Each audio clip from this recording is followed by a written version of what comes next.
देवेंद्र फडणवीस यांनी सभागृहामध्ये जे वक्तव्य केलं त्यामध्ये तथ्य आहे की मी त्यांच्याशी संपर्कात होतो। त्यांना विनंती केली की 14-15 वर्षाच्या मुली ज्या पकडण्यात आलेल्या आहेत त्यांना सोडण्यात यावं। पोलिसांनी असणारा अमानुष लाठीचार्ज केलेला आहे तो ताबडतोब थांबवावा आणि कोमिंग ऑपरेशन जे सुरुवात केलंय तेही त्या ठिकाणी थांबवावं।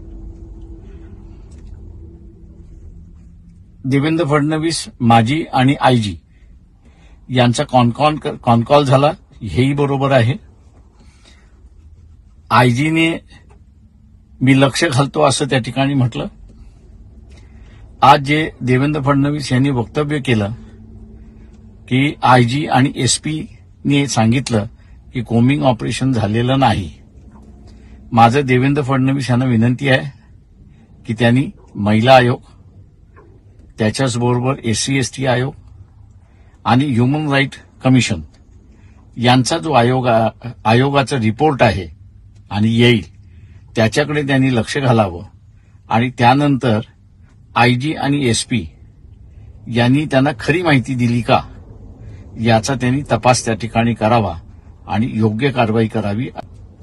कोमिंग ऑपरेशनमध्ये काही जणांची घरं तोडण्यात आलेली आहेत, घरात घुसून मारण्यात आलेला आहे, एका 1.25 महिन्याची बालतीन झालेल्या महिलेला सुद्धा मारण्यात आलेला आहे। अशा सगळ्यांची असणारी चौकशी एसपी आणि आयजी मार्फत नाही तर इतर कमिट्यांमार्फत त्यांनी करावी अशी त्यांना विनंती करण्यात येत आहे। त्या सगळ्यांना कॉम्पन्सेशन सुद्धा द्यावं अशी विनंती।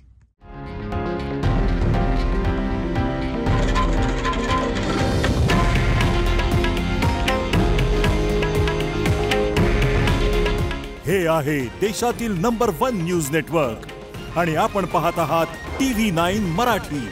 काळजी तुमची, हित महाराष्ट्राचं।